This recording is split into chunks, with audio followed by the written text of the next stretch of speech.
প্রিয় শিক্ষার্থীবৃন্দ, আমরা আজকে ক্লাস 9-10-এর অ্যাকাউন্টিং চ্যাপ্টার 4 মূলধন ও মুনাফা জাতীয় প্রাপ্তি প্রদান বা আয় ব্যয় এটার উপরে আমরা সৃজনশীল প্রশ্নগুলো ধারাবাহিকভাবে সলভ করব। আজকে আমি 1 নম্বরটা নিয়ে তোমাদের সাথে আলাপ করব। আমি চেষ্টা করছি তোমাদেরকে পুরো সিলেবাসটা কভার করে দেওয়া গ্রাজুয়ালি। তো আশা করি তোমরা আমার সাথে থাকবা এবং আমার চ্যানেলটা যদি ইতিমধ্যে সাবস্ক্রাইব করে থাকো ধন্যবাদ, যদি না করে থাকো তোমাদের প্রতি অনুরোধ রইল আমার চ্যানেলটা সাবস্ক্রাইব করার এবং বন্ধু বান্ধবদের মধ্যে লাইক শেয়ার করে কমেন্ট করে আমার চ্যানেলটাকে একটু প্রমোট করার জন্য। তা আমরা এইখানে বলে রাখি, এরপরে তোমাদের কিন্তু একটা কুইজ আছে প্রত্যেকটা ইয়ের মতো। এখানে পরের যে কুইজটা আসবে এটা 51 নাম্বার কুইজ। প্রত্যেকটা এপিসোডের সাথে এখন একটা করে কুইজ থাকবে তোমরা কতটুকু শিখলা সেটা জানার জন্য। তো আমরা চলে যাই আলোচনায়। আমাদের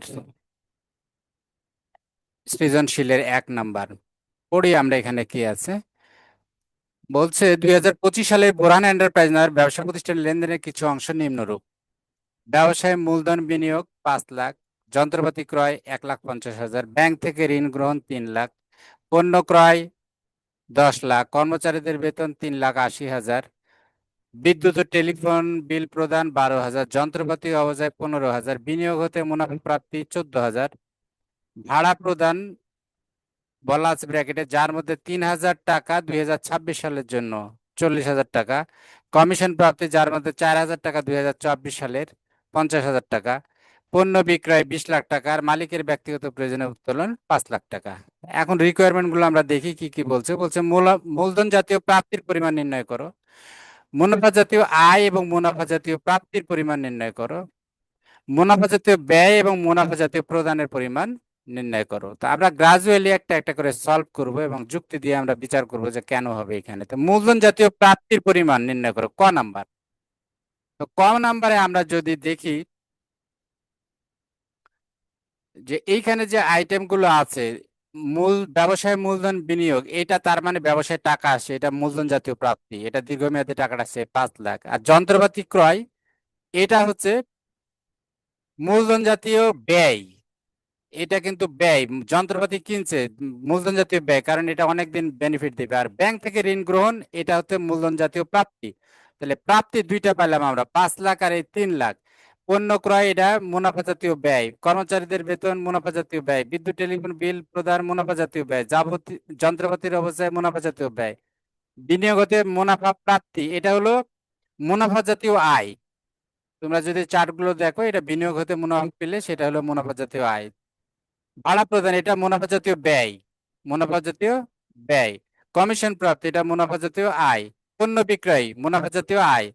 মালিকাদের ব্যক্তিগত প্রয়োজনীয় উত্তোলন, এটা মালিকের মালিকানার সাথে সাথে অ্যাডজাস্ট হয়।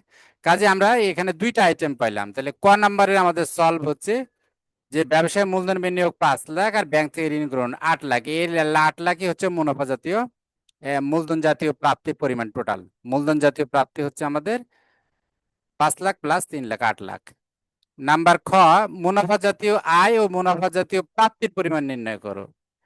আয় আর প্রাপ্তির মধ্যে পার্থক্য হলো যে প্রাপ্তিটা আমরা সবগুলো নিব যা পেয়েছি মুনাফা জাতীয়, আর আয় বললে যদি বিগত বছর বা আগামী বছরের যেটা এই হিসাব পিরিয়ডের না সেটা বাদ দেবো, এইটুকুই পার্থক্য।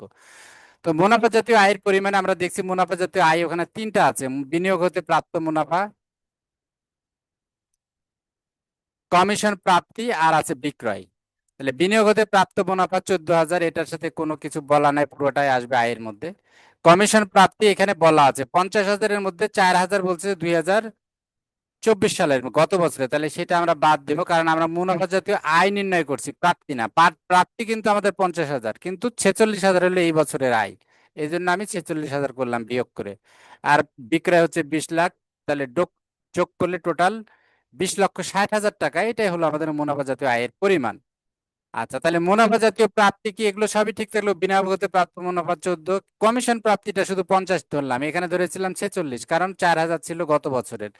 তাহলে আমি এটা যেহেতু প্রাপ্তি, কাজে 50,000 টাকা তো আমি পেয়েছি কমিশন হিসেবে, এই জন্য আমি এখানে প্রাপ্তিটা লিখলাম। বিক্রয় 20 লাখ, তাহলে এখানে হলো 20,64,000, জাস্ট খালি 3,000 4,000 টাকা এখানে কম হলো, কারণ কি 4,000 টাকা আমার এটা 2024 সালের। আচ্ছা, এরপরে গতে কি বলছে? মুনাফা জাতীয়, গতে বলছে আমাদের মুনাফা জাতীয় ব্যয় ও মুনাফা জাতীয় প্রদান। তো মুনাফা জাতীয় ব্যয় তো আমরা অলরেডি দেখেছি। পণ্য ক্রয় 10 লাখ, কর্মচারীদের বেতন 3,80,000, টেলিফোন বিল 12,000, যন্ত্রপাতি হচ্ছে 15,000, আর ভাড়া প্রদানের সাথে একটু লেজুর দেওয়া আছে যে 3,000 টাকা, এটা 26 সালের, অর্থাৎ অগ্রিম দেওয়া আছে। তাহলে এটা বাদ দিতে হবে আমাদের এখান থেকে, কারণ এটা আমরা মুনাফা জাতীয় ব্যয় ওই বছরের লাভ লস হিসাব করার জন্য যেটা দরকার। তাহলে আমি এই বছরে প্রকৃত আয় এবং প্রকৃত ব্যয়টা আমি ধরবো। তাহলে 37,000 এখানে, এখানে বিয়োগ দিলাম 3,000। তাহলে মুনাফা জাতীয় ব্যয়ের পরিমাণ হলো 14,44,000, যোগ করলে এটা আসে। আচ্ছা, এবার মুনাফা জাতীয় প্রদান, তো প্রদান 10 লাখ ঠিক আছে, 3,80,000 ঠিক আছে, 12 ঠিক আছে, যন্ত্রপাতি ঠিক আছে, শুধু ভাড়া প্রদানটা এখানে 40,000 ধরবো আমরা, কারণ এটা আমরা পেমেন্ট করেছি। যদিও 4,000 এর মধ্যে হচ্ছে 3,000, 3,000 হচ্ছে পরবর্তী বছরের, তারপরেও আমরা এখানে 3,000 এটা 40 ধরবো, কারণ এটা তো আমরা প্রদান করছি। এটা মুনাফা জাতীয় ব্যয় যখন বলবো তখন কিন্তু আমি অ্যাকুরেটটা এই বছরের যেটা সেটা, কিন্তু এখানে আমার মোট প্রদান, মোট আমি কত প্রদান করছি, তাহলে 40,000, তাহলে টোটাল 14,47,000। তাহলে এর চেয়ে 3,000 টাকা বেশি হলো। আশা করি তোমরা বুঝতে পেরেছো। এরপরে যদি কারো কোনো বুঝতে অসুবিধা থাকে বা জানার কিছু থাকে, আমার কাছে সরাসরি রিচ করতে পারো কমেন্টের মাধ্যমে। Thank you very much.